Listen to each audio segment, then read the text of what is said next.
The 1950 U.S. federal census contains the names of nearly 151 million people. I suspect you only need to find a few dozen of them. Here's what you can expect from Ancestry over the next few months as we make these records fully searchable and hintable.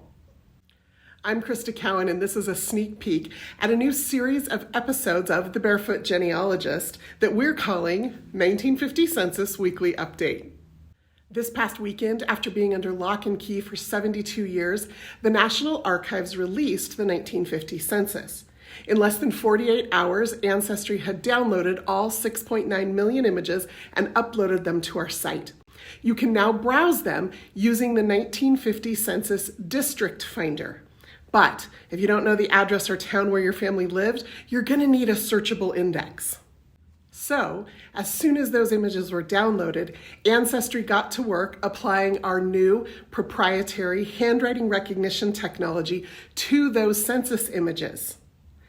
We've taken that computer-generated index and delivered it to Family Search, where volunteers are actively reviewing and curating those records.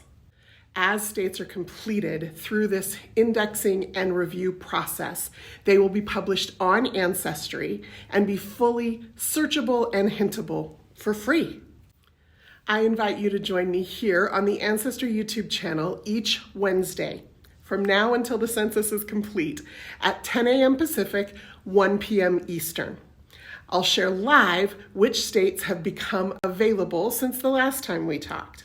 I'll also be joined by a special guest each week, and we'll share the discoveries we're making in the 1950 census. We're going to want you to share yours too. Until next time, I'm Krista Cowan. Have fun climbing your family tree.